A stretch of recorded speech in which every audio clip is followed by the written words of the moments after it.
Voltamos com o Jornal da Rede Alesp e seguimos com mais informações aqui do Legislativo Paulista. E agora a gente já vai de entrevista, Gerê. O Jornal da Rede Alesp conversa agora com o Dr. Maurício Ventura. Ele é presidente da SBGG, que é a Sociedade Brasileira de Geriatria e Gerontologia da região de São Paulo, e nos fala sobre o dia 21 de setembro, que é o Dia Mundial do Alzheimer. Bom dia, Dr. Maurício. Seja muito bem-vindo ao Jornal da Rede Alesp. Olá, como é que vai? Tudo muito bem, muito obrigado, doutor. Queria que a gente já iniciasse de forma simples, explicando o que é o Alzheimer e os principais sinais, por gentileza. Uma doença que, pelo que eu tenho acompanhado, tem acometido milhões de pessoas e parece que é aumentado, né, infelizmente. Isso, é uma doença, Alzheimer é uma doença degenerativa, comete principalmente o sistema nervoso central. Numa fase inicial é principalmente o cérebro, e os sintomas, elas são fundamentalmente que afetam a cognição, a questão da memória, alterações que levam à dificuldade da pessoa em fazer as suas atividades do dia a dia, como administrar seus compromissos financeiros, preparar a refeição. Então, é uma doença que ela começa com algumas alterações, mais especificamente da memória, né, numa fase inicial, e conforme ela vai progredindo, outras funções cognitivas vão ocorrendo de forma que o paciente vai perdendo a habilidade pelas quais atividades que ela sempre realizou todo o tempo. Está aumentando porque a população está envelhecendo. É uma doença que acomete principalmente as pessoas mais idosas. A gente tem um aumento muito importante conforme a idade vai avançando. Então, para vocês terem uma ideia, aos 60 anos, em torno de 3% só das pessoas têm um diagnóstico de doença de Alzheimer, mas aos 90 esse valor pode chegar, essa porcentagem pode chegar a 45%, 50%. Doutor, bom dia. Quem fala é Lilian.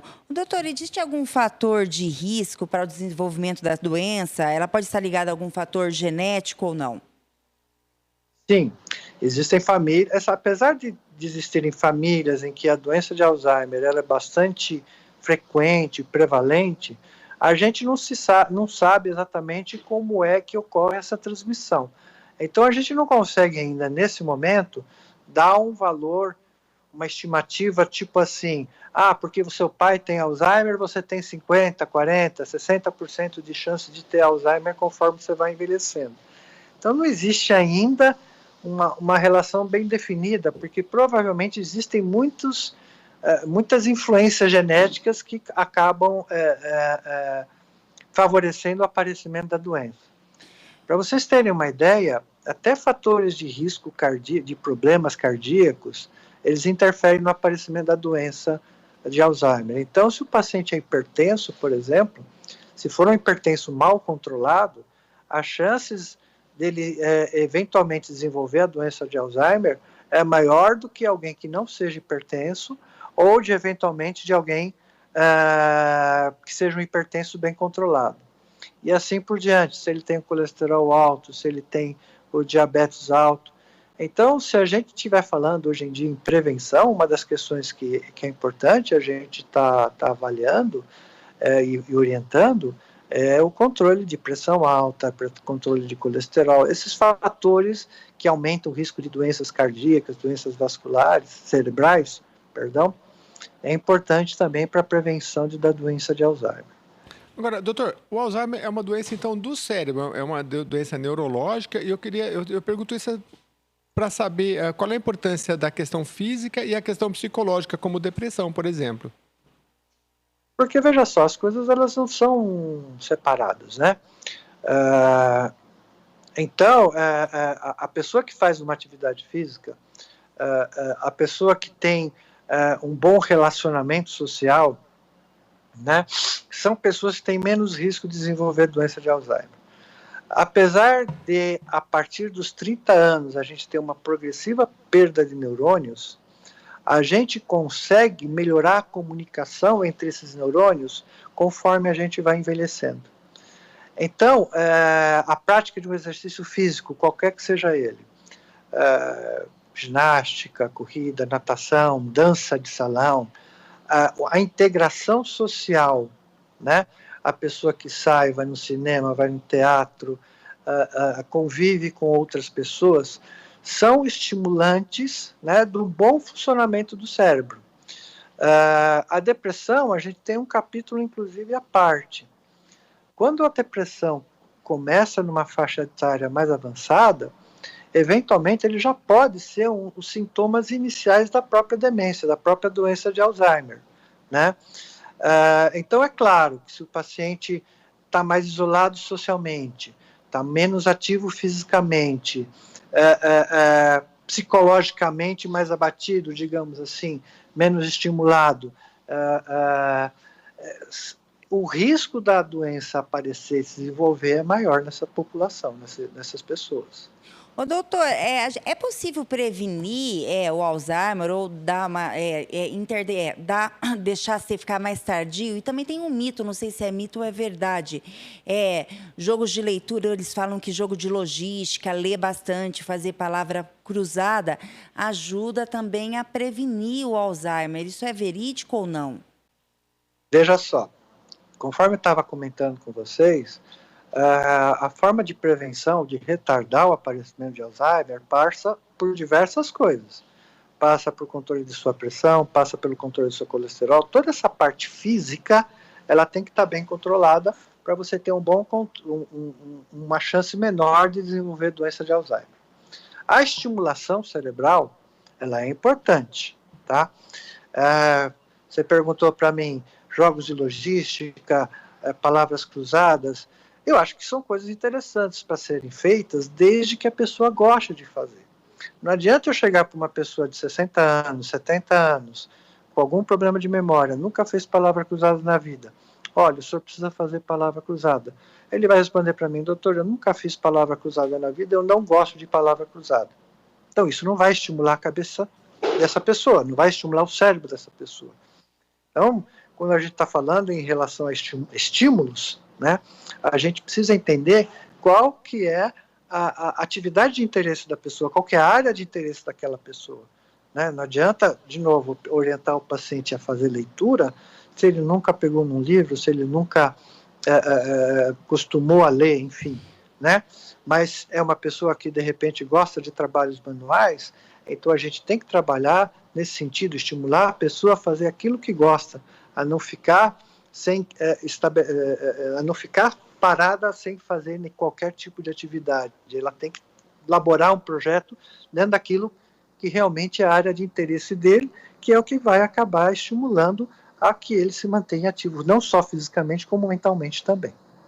Doutor, as iniciativas públicas voltadas para os idosos, você acha que há uma boa compreensão nesse sentido? Né? Porque a gente vê os idosos, alguns gostam de se manter atualizados, gostam de mexer na internet, no celular, e outros vão se desinteressando, vão se largando, há um isolamento e quando vê a pessoa está ali, ela dorme, come e vive uma vida muito sedentária, né? E, em relação a isso, o senhor acha que é preciso entender mais o comportamento desse idoso para que o poder público possa oferecer propostas mais variadas, como o senhor colocou? Eu acho que sim. Veja, aquilo que eu estava dizendo, né? A gente precisa entender qual que é a área de interesse, do que aquele idoso gosta, o que aquele idoso gosta de fazer, sente prazer em fazer, né? Então, essa questão da internet, por exemplo, muitos idosos, eles se adaptaram e criaram e aprenderam a mexer nas mídias sociais, porque os seus netos aprenderam a mexer nas mídias sociais e passou a ser importante, uma importante forma de comunicação entre as famílias, você mexendo no WhatsApp, você mexendo no Facebook, no Instagram, esse tipo de no Twitter, esse tipo de mídia, né? Então, entender a realidade desse paciente e tentar propor soluções, né? Eu acho que é uma questão fundamental. De novo, né? A área de internet, ela pode, de fato, ser de interesse de muitos idosos, né, que querem se manter atualizados, mas outros talvez não tenham o mesmo interesse. Tem idoso que odeia computador, que não quer nem ver pela frente o computador. Então, vai ser mais difícil nessa população, para essa pessoa, você fazer algum estímulo, mas provavelmente essa pessoa ela tem outros tipos de área que ela gostaria de atuar. Música, né? Sempre quis aprender a tocar um instrumento musical, nunca teve oportunidade, porque trabalhou a vida inteira, né? Ou seja, entender a realidade, entender o contexto de vida dessa população, sim, acho que é muito importante para você realmente conseguir estabelecer uma política pública que possa abranger aí a maior parte dos nossos pacientes, dos nossos idosos. Doutor, qual que é a melhor forma de cuidar de um idoso que possui Alzheimer? Tem uma palavra só para isso, chama-se paciência. Veja, o idoso que tem doença de Alzheimer é um idoso que muda a sua personalidade, muda a sua forma de ser, muda a sua forma de se relacionar com as outras pessoas. E não adianta a gente querer exigir que ele faça as coisas da maneira como ele fez durante toda a vida. Ele vai mudar, ele não vai fazer. Né? Então, é muito difícil para ele se adaptar a situações novas, é muito difícil ele encarar desafios, né, diferentes daquilo aos quais ele está acostumado. Né? Isso vale para qualquer pessoa de idade, e quando eu estou falando em paciente com doença de Alzheimer, isso é mais verdadeiro ainda. Né? Mudança de casa, mudança de hábitos, mudança de formas de atuar, né? É muito difícil uma pessoa de idade se adaptar a essa condição. Então, assim, você tem que entender a realidade do idoso, você tem que saber qual que é a melhor forma de conduzir aquele paciente, você tem que saber, enfim, como que aquele idoso gosta de fazer as coisas, tentar adaptar da melhor maneira possível para evitar atritos, evitar processos aí que vão levar a desgaste físico, emocional, às pessoas de uma forma geral. Doutor, um idoso, por exemplo, que tem Alzheimer e mora sozinho e tem essa condição, como é que os filhos podem colaborar, por exemplo? Tem a questão do gás que pode ficar ligado, ele esquece. Existe alguma regra, algum procedimento de segurança que possa, sei lá, estabelecer um hábito para que ele se lembre dessas coisas? Essa é uma condição muito frequente, né? O idoso que começa numa fase inicial, sua demência, sua doença de Alzheimer, não quer morar com os filhos, não quer que ninguém fique na casa com eles, um cuidador, alguma coisa assim. É uma situação muito complicada. Numa fase inicial, o paciente consegue, de fato, conseguir manter a sua vida sem grandes problemas, mas já tive casos, sim, né? Situações que o gás ficou ligado e quem percebeu o cheiro de gás foram os vizinhos, né? E aí chamaram os filhos, esse tipo de coisa. Não tem nenhum truque, não tem nenhuma receita de bolo para isso, né? Estava dizendo antes que é importante numa situação que você está lidando com um paciente que está mais fragilizado e dependente, você evitar situações de atrito, né? Você evitar situações de desgaste. Mas chega uma hora que você vai ter que bater o martelo. Não dá para ficar mais sozinho, sua situação agora é de muito risco, já aconteceu isso, já aconteceu assado, já deixou a porta aberta de madrugada, já deixou o bico do gás aceso, aberto, vai ter que ter alguém. É uma situação que eventualmente vai exigir uma atitude mais drástica e aí, consequentemente, uma situação de maior desgaste. Isso fatalmente vai acontecer mais cedo ou mais tarde. Doutor, o senhor acha que o governo faz campanhas e ele apoia a prevenção do Alzheimer, ajudando as pessoas, ou ele não vem tendo plano de ação em referente a essa doença? Olha, uma atuação específica em relação à doença de Alzheimer, eu não vejo, né? Existe, talvez, programas mais específicos de controle de pressão arterial, controle da diabetes. Isso, indiretamente, faz com que um bom controle da pressão, um bom controle do diabetes retarde o aparecimento da doença de Alzheimer, né? Isso pode acontecer. Né, com certeza, mas diretamente em relação à doença de Alzheimer, eu acho que existe ainda muito tabu, muito medo das pessoas conversarem sobre isso. as pessoas se sentem muito aflitas com o diagnóstico, porque todas, de uma certa forma, sabem que é uma doença grave, é uma doença séria, é uma doença que não tem cura, é uma doença que vai levar a um grau de dependência importante, né? Dependência de familiares, dependência dos outros. Então, acho que ainda tem muito tabu. Acho que realmente, assim, precisaria haver uma discussão mais clara, mais objetiva em relação a toda essa questão do Alzheimer, a estrutura, questões de prevenção, tratamento. Tratamento é um capítulo à parte.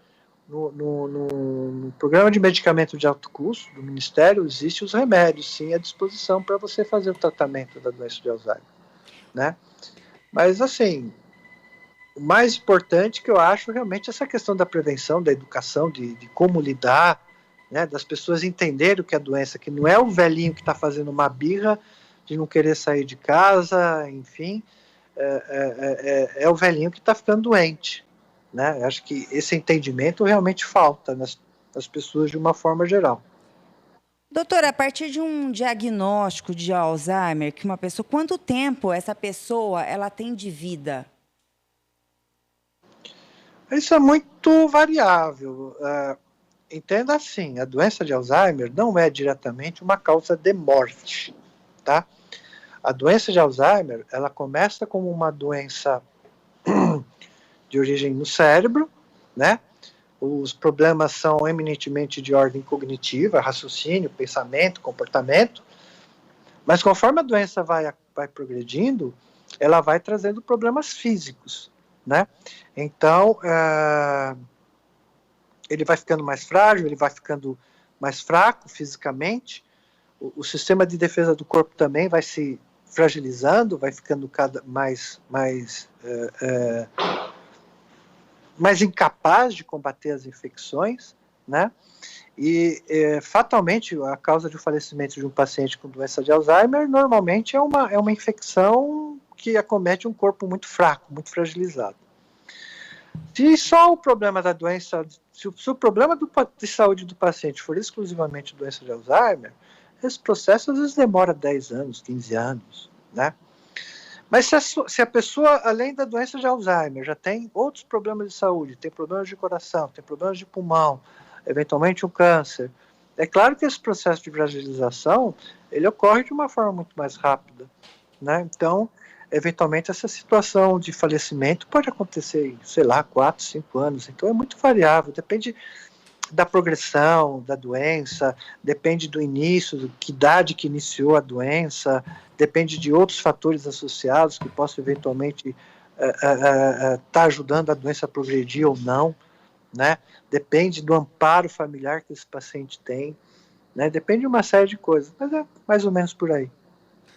Doutor, agradecemos muito a sua presença aqui no Jornal da Rede Alesp. Doutor Maurício Ventura, que é presidente da SBGG, Sociedade Brasileira de Geriatria e Gerontologia, atualizando aqui a gente sobre o 21 de setembro, Dia Mundial do Alzheimer. Obrigado mais uma vez.